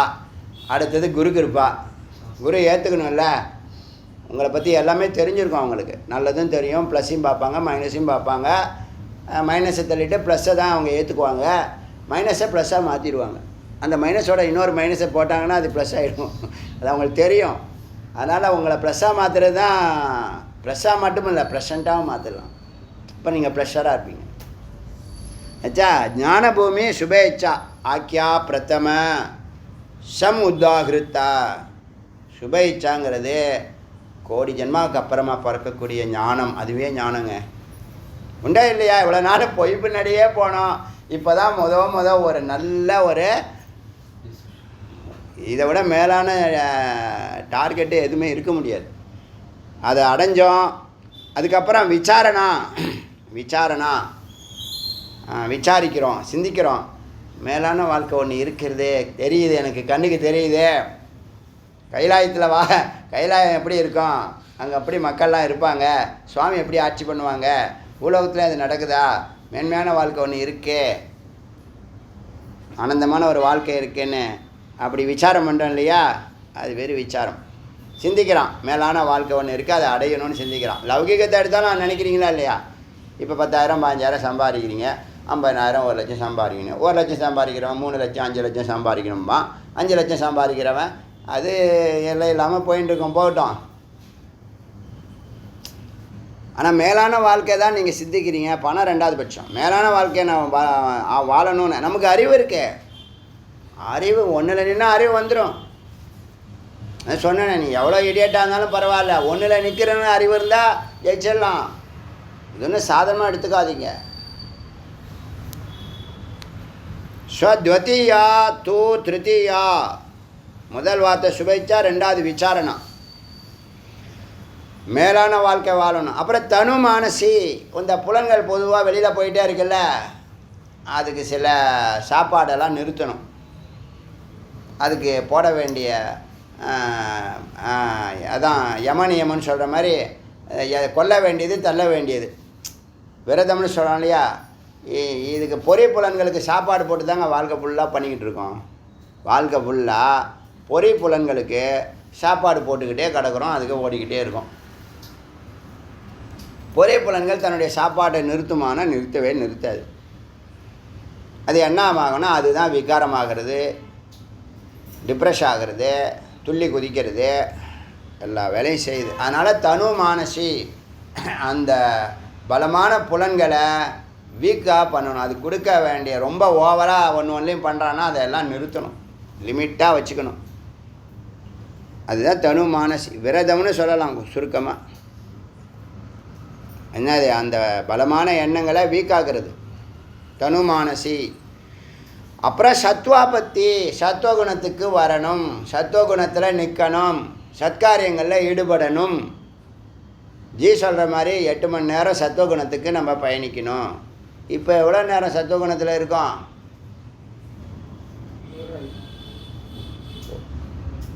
6 மணி நேரமா? பார்த்தீங்களா, 6 மணி நேரத்தில் இருக்காராம். என்ன 3 ஹவருக்கு என்ன 6 ஹவர் 6 மணி நேரம் எப்படி சொல்லுங்கள்? டக்குன்னு சொல்லுங்கள் சீக்கிரம். 4 to 7. 7 மணிக்கு தியானம், சிரவணம் மனனம் தியானம், சிரவண மன நிதித்தியாசனம். தியானம் இப்போ வேண்டாம், அது வரப்போ வரட்டும். வந்தாலும் சரி வரேன் என்ன கேட்டால் தியானம் அவசியம் இல்லைன்னு சொல்லுவோம். ஒரு காலகட்டம் இப்போ சொல்ல மாட்டேன், நீங்கள் அதை பிடிச்சிக்குவீங்க. அதனால் அது ஒரு மேன்மையான ஒரு அறிவு. அது அப்புறம் பேசுகிறேன். இப்போ நிதித்தியாசனம் பண்ணுங்கள். இப்போ நீங்கள் சிரவணம் பண்ணுறீங்கல்ல, அதை நல்லா ஆழ்ந்து விசாரம் பண்ணுறீங்கல்ல, மனனம் பண்ணுங்கள். இப்படியே போயின்னு இருக்கட்டும். இதுவே மாறி மாறி போயின்னு இருக்கும். ஏன்னா இந்த தியானத்தில் நிறைய பேர் தூங்குறான். குரு ஒழுங்காக குருவை போய் பார்க்குறதில்ல, இவரே தியானம் யூடியூப்பில் பார்த்துட்டு ஜடசமாதி ஆகிறான், தலை தொங்குது.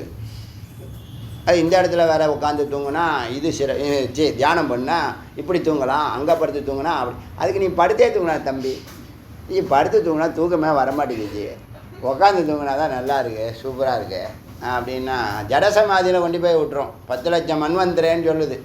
மன்வந்திர கணக்கெலாம் போட்டேன், ஒரு கணக்கு போட்டு காமிச்சேன் உங்களுக்கு. அது விடுங்க போட்டோம். அதனால் எல்லாமே குரு இல்லாமலே பண்ணேன். எப்படி சொல்லுங்கள்? என்ன உங்களை குரு வச்சுக்கிறது என்ன? அவரை தலையிலே தூக்கி வச்சுக்க போகிறீங்க?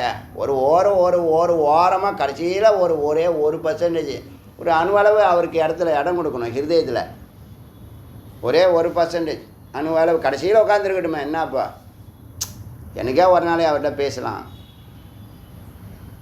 அது கூட கிடையாது. என் லைஃப்பில் குருவே இருக்கக்கூடாது, வேதமே இருக்கக்கூடாது,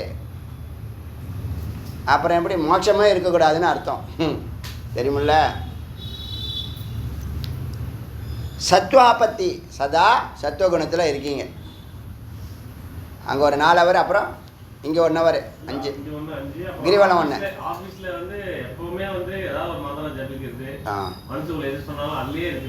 சரி, very good very good very good very good very good very good. முன்னெல்லாம் இப்படி இருந்தீங்களா? இல்லை. அதுதான் இந்த சிறப்பு, வேதத்தினுடைய சிறப்பு. இப்போ ஒன்றும் இல்லை, நீங்கள் கொஞ்ச நாள் ஆக இப்படி இந்த சிரவண மனனம் ஆகி என்ன ஆகும்னா உங்கள் வேலையெல்லாம் ரொம்ப எளிமையாகிடும், ரொம்ப எளிமையாகிடும். இப்போயே சில பேர் உணர்றீங்க. சத்துவகுணம் நீங்கள் மேலே எளிமையான விஷயங்க, அதுதான் அடியான்னு சொல்கிறேன். ஞான யோகம் ரொம்ப எளிமையானது. எல்லா கர்மாவையும் இப்பயே எரிக்கும். அவங்க கண் முன்னாடியே நீங்கள் பார்ப்பீங்க. இப்போ சத்துவகுணம் வளர வளர ஞானம் வளர வர கர்மாவுக்கும் ஞானத்துக்கும் நேர ஆப்போசிட்டுங்க. ஞானம் இருந்தால் கர்மா எரிஞ்சு போயிடுங்க. கர்மா எரிஞ்சால் அப்புறம் நீ சத்துவகுணத்திலே 16 மணி நேரம் ஆகிடுவேன். இப்போ என்னையெல்லாம் பார்த்தீங்கன்னா போட்டு வறுத்து எடுக்கிறார். தூக்கம்லாம் கிடையாது, தூக்கவே விடுறதில்ல நம்மளை. ஏதோ ஒரு காரணத்தில் என்ன பண்ணுறாரு, எனக்கு என்ன தேவையோ அந்த தூக்கத்தை கொடுக்குறாரு. மற்ற நேரம் தூக்கம் வரலன்னு நான் ஒரு அளவு கூட கவலையே படுறது கிடையாது. கரெக்டாக இந்த சாதகன் இந்த மாதிரி உச்சத்தை தொடுறவன் சிகரத்தில் இருக்கிறவனுக்கெல்லாம் தான் லைஃப்பு போல இருக்குது. இப்போ தான் புரியுது. தூக்கத்துக்கு ப்ரியாரிட்டி கொடுக்காத. நீ ஏன் விழிச்சுட்டு இருக்க வேணாம், செயற்கையாக தபஸ் பண்ணுறலாம் அதெல்லாம் அதுவே நடக்குது, அழகாக நடக்குது. நீ அங்கே தூக்கம் வரலையா, கரை நல்லதுன்னு சொல்ல மாதிரி ஆடியை போட்டு கேளு. ஆடியை கேள், நமக்கு தான் அமிர்தம் இருக்கே பக்கத்தில், அள்ளி பருகு. ஒரு நிலைக்கு போனோன்னா அதுவே நடக்கிறப்ப அது பின்னாடி போனால் இப்போ நீ தானே இறைவனை பிடிக்கணும்னு நினச்ச, அமிர்தமாக வாழணும்னு நினச்சியா இல்லையா? அந்த நிலைக்கெல்லாம் இதெல்லாம் நம்ம இல்லைன்னா இது நம்மளை ஜென்மாவை போட்டு சாகடித்து நம்மளை போட்டு வறுத்து எடுத்து அப்புறமா இந்த நிலைக்கு நம்ம வருவோம். அதுக்கு பல கோடி ஜென்மம் போகும். இங்கே என்னென்னா ஒரே 12 ஆண்டுகளில் எல்லா வேலையும் பண்ணுறாருன்னா அப்போ பெரிய விஷயம் தானே. அப்போ அல்பமான தூக்கத்துக்கு போய் ப்ரியாரிட்டி கொடுக்க முடியுமானா கொடுக்க முடியாது. உங்களுக்கு தெரியலைன்னா அடியான்னு சொல்கிறேன். ஏன்னா நிறைய பேர் கவலைப்படலாம், தூக்கம் வரலையான்னு கவலைப்படலாம், தூக்கம் வருதேன்னு கவலைப்படலாம். தூக்கம் வந்தால் தூங்கு, என் பாலிசே தான். பசிச்சா சாப்பிடு, தூக்கம் வந்தால் தூங்கு, தாகம் அடித்தா தண்ணி குடி. அவன் சொன்னான் இவன் சொன்னான்லாம் எவன் பேச்சும் கேட்காது. அவனா நீ? ஃபார்மல் லைஃப் கிடையாது உங்களுக்கு. நீங்கள் இந்த சுபேட்சா வந்ததே ஃபார்மல் லைஃப் கிடையாது, அப்நார்மல். பார்த்தீங்களா, எல்லாரும் இப்போ என்னவா இருக்கிறான், எல்லாம் போய் பின்னாடியே போகிறான். பொழுதன்னைக்கும் போய் தான் அவனுக்கு குறிக்கோள். 1000 கோடி 2000 கோடி. இவர் எங்கே வாழ போகிறாரு, எவ்வளோ நாள் வாழ போகிறாரு? அதெல்லாம் ஒரு இமேஜாக கூட இருந்துட்டு போட்டுமே. முதல்ல வந்த வேலையை பண்ணிட்டு நீ எப்படி வேணாலும் இருங்கிற. நீ ஞானத்தை பெற்றுட்டு அனுபூதி நிலையை தொட்டுட்டு அதுக்கப்புறம் நீ கோடீஸ்வரன் ஆகு, ரொம்ப நாடே சுபிக்ஷமாக இருக்கும். ஒன்றால் எத்தனை பேருக்கு நன்மை ஏற்படும். அதனால் விசாரணைக்கு அப்புறம் தனுமானசி எத்தனை ஆச்சு? சுபேச்சா, விசாரணா, தனுமானசி 3 ஆச்சா? சத்வாபதி சத்துவகுணத்திலே நிற்கணுங்கிற வைராக்கியம். சத்காரியங்களை ஈடுபட்டால் சத்துவகுணம் வந்துடும். சத்துவகுணம் எப்படி வருதுன்னு ஒரு பாயிண்ட்டு. சத்துவகுணத்தில் நினைஞ்சால் விஞ்ஞானமய கோஷத்தில் இருக்கேன்னு அர்த்தம். ஆட்டோமேட்டிக்காக அது அங்கே அழைச்சிட்டு போயிடும், புறமதிக்கு அழைச்சின்னு போயிடும். அங்கே தான் இதை அறியணும், தெரிஞ்சுக்கணும், புரிஞ்சுக்கணும், உயரணும், அனுபவம் வேணும், அனுபூதி வேணும், ஞானம் வேணும், பிரம்மானந்தம் வேணுங்கிற விருப்பம் தாகமெல்லாம் சத்துவகுணத்தில் தான் ஏற்படுது. அதனால் அந்த நிலையை சத்வாபத்தின்னு பேர். அதுக்கு இந்த வார்த்தையும் குறிச்சுங்க, சத்வாபத்தி. சுபேச்சா சொன்னால் சத்வாபத்தி. அப்புறம் பதார்த்த பாவனை. இப்படி நீ சிந்திக்க என்ன ஆகுன்னு கேட்டால் அசம்சக்தி. உனக்கு இந்த சின்ன சின்ன விஷயங்கள்லாம் உங்களை பிடிக்குதில்ல, அதெல்லாம் பிடிக்காது, நேரம் இருக்காது உங்களுக்கு. உங்களை எதெல்லாம் பிடிக்குதோ, இது பிடிக்குதுன்னு சொல்கிறால அதெல்லாம் சொல்ல விட்டுருவேன். அதெல்லாம் எனக்கு பிடிக்கல ரெண்டுமே சொல்ல மாட்டேன். நீ என்ன பண்ண மாட்டேன், அதை பொருட்படுத்த மாட்டேன். இன்னும் சொல்லப்போனால் எதிர்த்தாப்பில் இருக்கிற பொருளாக தெரியாது, வஸ்து வண்டி தான் பொருளாக தெரியும். இப்போயே ஓரளவுக்கு நீங்கள் வந்திருக்கீங்க, சில பேர் வந்திருக்கீங்க. நீங்கள் அன்றாட வேலைகள்லாம் சகஜமாகிடும், கடினமே இருக்காது லைஃப்பில், துக்கம் இருக்காது, பயம் இருக்காது, குழப்பம் இருக்காது. எத்தனை உன்னதம் இருக்கோ அத்தனையும் நீங்கள் அனுபவிச்சுன்னு தான் இருக்கீங்க, அனுபவிக்க போகிறீங்க. இன்னும் கிளாரிட்டி வரும். இந்த நிலையில் பதார்த்த பாவனான்னு இருக்குது, வஸ்து பாவனா. பாவம்னா இறைவனா, வஸ்துனாலும் இறைவன் தான். வஸ்து பாவனானா இறைவனை பற்றிய உணர்வு மட்டுமே இருக்கும். அந்த நிலையில் தான் அனுபவம்னு பேர். அறிவு அனுபவமாகும் நிலை. எய்த்தாப்பில் அந்த பொருள் இருக்குது, இந்த பொருள் இருக்குது, பையன் நிற்கிறான், பொண்ணு நிற்குது, என்னது வாஷிங் மிஷின் இருக்குது, டிவி இருக்குது, எதுவுமே தெரியாது. தெரியுன்னா அதெல்லாம் நீங்கள் என்ன பண்ண மாட்டீங்க, பொருளாக மதிக்க மாட்டீங்க. ஏன்னா நீ அரிய காரியத்தில் உள்ளே நுழைஞ்சி போயின்னு இருக்க. இறைவன் கர்ப்பகிரகத்துக்குள்ளே நுழைஞ்சிட்ட, 2.5 கலக்க போகிற ஸ்வரூபத்தில் நிற்க போகிற ஆனந்திங்கிற நிலை, துரிய நிலை. அதுக்கு முந்தைய நிலை தான் இது வஸ்து பாவனா. ஒன்லி பதார்த்த பாவனான்னு அது சொல்லுது. பதார்த்த பாவனா ஒன்லே இறை நிலை, இறை அனுபவம் மட்டுமே இருக்கிற நிலை. வேற எல்லாம் வந்து பார்த்தாலும் பார்வைக்கு படாது, கேட்டாலும். இப்போ நிறைய முன்னெல்லாம் யாராவது ஒன்று சொன்னால் அடியார்கள் பிரச்சனையை சொல்லுவாங்க, அது தனி, அது நான் கேட்டே ஆகணும், அதில் எனக்கு கேட்குறதுல உடன்பாடு இருக்குது. அது இல்லாமல் இந்த மற்ற நேரத்தில் வீணாக வந்து எங்கிட்ட பேசுகிறது, கதையை ஆரம்பிக்கிறது, கச்சேரியை நடக்க இப்போலாம் டைரெக்டாக தாட்சணியமே பார்க்குறதில்ல, கேட்குறதே இல்லைன்னு அவங்களுக்கு உணர்த்திடுவேன். நீங்கள் என்ன சொல்கிறீங்களோ அது நான் கேட்கலங்க அப்படின்னு சொல்லாமல் வேற ஒரு பதில் சொல்லுவேன். அதுக்கு என்ன பண்ணுறது? இதெல்லாம் அவங்களுக்கு புரிய வைக்க முடியுமான்னா நேரம் வேஸ்ட்டாக போகும். அவங்க மனசு துக்கப்படக்கூடாது. அவங்க ஆர்வத்தில் வந்து பேசுகிறாங்க, ஒவ்வொருத்தவங்களாம் சொல்ல முடியுமா? அதுக்கு தான் முதல்ல யாரையும் பார்க்குறதில்ல, யாரையும் பேசுறதில்ல. நேற்றுலேருந்து சொல்ல மறந்துட்டேன். நேற்றுலேருந்து கதவை சாத்திட்டேன். கதவை திறந்து வச்சு தானே தியானம் நடக்கும். 5 வருஷத்துக்கு அப்புறமா இனிமேல் கதவை சாத்தி தான் இருக்கும். ஏன்னா வாட்ச்மேன்ட்ட யாராவது வந்து எதாவது கேட்டாங்கன்னா அங்கே ரூமில் ஒருத்தர் இருக்கார், அவர் போய் அங்கே டைவர்ட் பண்ணி விட்டுறான். அவன் டைவர்ட் பண்ணிட்டு அவன் வெளில போயிடறான். அவன் வந்து என்ன திட்டுவாரேன்ட்டு போயிடுறான். ரொம்ப புத்திசாலித்தனம். அதனால் நேற்றுலேருந்து கதவை சாத்திட்டேன். யாரும் பார்க்காதீங்க சொன்னால் தர்ம சங்கடமாக இருக்கே. இப்போ வந்து தட்டுனாங்கன்னா அப்புறமா அந்த நிலைக்கு போக மாட்டாங்க. அது திறந்துருக்கிறதுனால எட்டி பார்க்குறது, உள்ளே வர்றது, இந்த மாதிரி வேலையெல்லாம் சாருங்கிறது, ஐயா சுவாமிங்கிறது, அதெல்லாம். இது எதுக்குன்னா நீங்கள் அந்த இடத்துல தாட்சணியமே பார்க்கக்கூடாது. நீங்கள் ஒரு ஃபார்மாலிட்டிக்காக பொறுப்பாக சொல்கிறாரு, நம்ம கேட்போன்னு நினச்சிங்க, அவன் நிறுத்தவே மாட்டான். இப்போ நீங்கள் ஃபோன் பண்ணுறீங்க, என்னென்ன பேசுகிறீங்க, எல்லாம் இன்ச்சு பை இன்ச்சாக பேசுகிறீங்க. உங்கள் வீட்டில் பூனை ஓடிச்சா, பூனை பால் சாப்பிட்டுச்சா, அது வரைக்கும் கேட்குறீங்க. என்னத்த சொல்கிறது? ஏன்னா என்ன அர்த்தம்? விசாரம் எதில் பண்ணுறீங்க? மித்தில் பண்ணுறீங்க, வேறு ஒன்றும் இல்லை. சத்தில் பண்ண சொன்னால் மித்தில் பண்ணுறீங்க விசாரம்.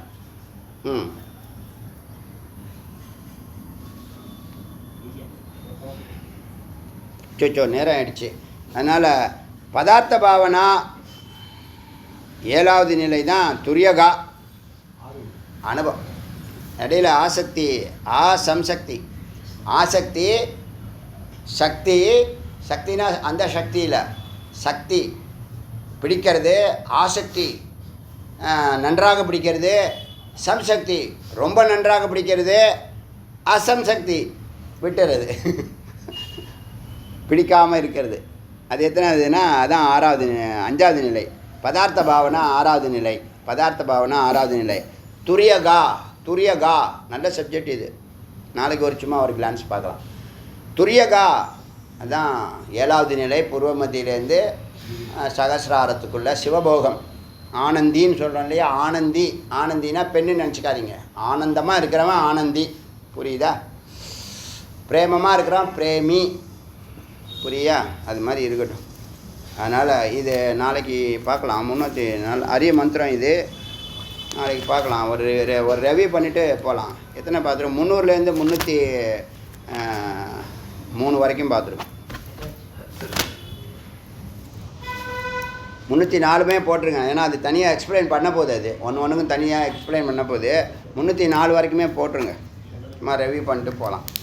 அருணாச்சல சிவ அருணாச்சல சிவ அருணாச்சல சிவ அருணாச்சல அருணாச்சல சிவ அருணாச்சல சிவ அருணாச்சல சிவ அருணாச்சல அருணாச்சல சிவ அருணாச்சல சிவ அருணாச்சல சிவ அருணாச்சல சிவே முருகனுக்கரோம். மறுவாய் மலராய் மணியாய் ஒளியாய் அருவாய் உயிராய் கலியாய் விதியாய் குருவாய் வருவாய் அருவாய் முகனே. வேல் முருகனுக்கு